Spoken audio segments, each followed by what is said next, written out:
Nous ne faisons plus de culture en Europe, nous gérons de la pathologie végétale. C'est-à-dire nous essayons de maintenir vivants des plantes qui ne demandent qu'à mourir tellement elles sont malades. Rien à voir avec l'agriculture. L'agriculture, c'est pas ça. L'agriculture, normalement, c'est cultiver des plantes saines. On ne mettait pas un pesticide en 1950 sur les blés en Europe. Il n'y avait pas un traitement fongique qui était appliqué. Maintenant, c'est au moins 3-4. Sinon, le blé, il est pourri avant d'arriver dans le silo. Donc il y a quand même une énorme différence, si vous voulez, au niveau. Mais ça se voit pas, parce que comme on a balancé les produits, il tient le blé, il est bien.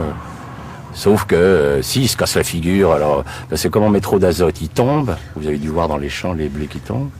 Alors on met des hormones pour raccourcir les tiges, c'est pour ça que les blés sont bien plus bas qu'autrefois. Autrefois les blés faisaient 1,50 m, maintenant ils font 60 cm, parce qu'on les raccourcit avec des hormones. Alors ces hormones, il faut avorter les arbres qu'il y a autour, enfin fait disparaître toute la flore, parce que ça gêne les reproductions des dicotylédones, enfin c'est une espèce de monde complètement strange, quoi. Mais les gens le savent pas, donc... devant les champs. Autrefois, les champs, c'était plein de coquelicots, il y avait plein d'autres espèces, il y avait une biodiversité dans un pays comme la Hollande a déjà perdu 75% de toute sa flore. C'est une des flores les plus pauvres de la planète, la Hollande. Mais c'est intensifié au niveau agricole de façon incroyable. Tu l'as vu ton sol? Non? Ah, tu vois, c'est impressionnant. Hein, regarde-le. Tu vas peut-être venir, mais... Ah non, on n'a pas été entendu, puisqu'on est avec Lydia, on a quitté l'INRA. On s'est mis à notre compte, puisque quand on a commencé à montrer que les sols mouraient biologiquement, on nous a demandé de nous taire. Donc on a quitté l'Institut et on s'est mis à notre compte, parce que on estimait que notre devoir de scientifique, c'était quand même d'alerter le monde agricole que la voie qui était choisie n'était pas la bonne, ne permettrait pas de faire une agriculture pérenne. Il ne peut y avoir d'agriculture pérenne que si on est sur des sols vivants. Hein. Le sol abrite 80% de la biomasse vivante. Hein. Donc si vous tuez, on en a tué 90%, c'est qu'on est en train de tuer tout ce qui est à la source de la vie. C'est quand même les microbes qui nourrissent nos plantes, qui font que nos plantes sont saines, sont nutritives pour nous. Alors que maintenant, les gens, nous sommes quand même dans la société la plus confortable de l'histoire de l'humanité et nos dépenses de sécurité sociale augmentent de 6% par an.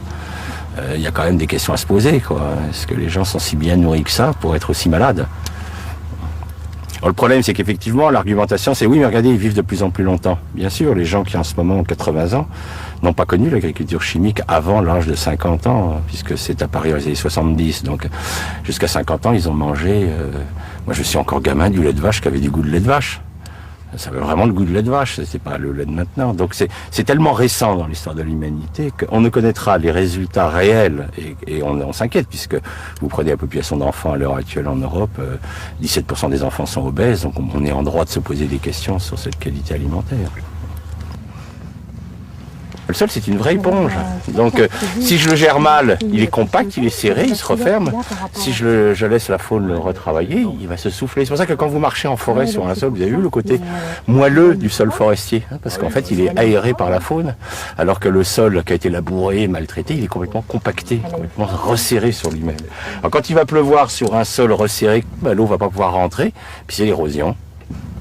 Mais c'est plus facile d'accuser la pluie d'être responsable de l'érosion, des inondations, que de dire que c'est un système agricole qui a provoqué, hein, puisque les inondations que nous avons en ce moment, hein, depuis 20 ans, nous traversons les années les plus sèches depuis 3000 ans dans l'histoire de l'Europe, et jamais il y a eu autant d'inondations. C'est-à-dire qu'on a inventé, avec l'agriculture intensive, les inondations en période sèche, ce qui est très fort, quoi. Et les écologistes, à l'heure actuelle, se posent la question de savoir à quel moment c'est l'humanité qui commencera à s'écrouler. C'est-à-dire, pour le moment, on a détruit 90% de notre biodiversité en Europe, ça va encore pour nous. Donc les écologistes disent, est-ce que c'est à 95% que le système va lâcher? Est-ce que c'est... On ne sait pas. La catastrophe du Crétacé est ridicule en comparaison de ce qui se passe en ce moment. Mais ça meurt, puis les gens attendent, disent, peut-être qu'un jour on va voir quand ça va péter, quoi.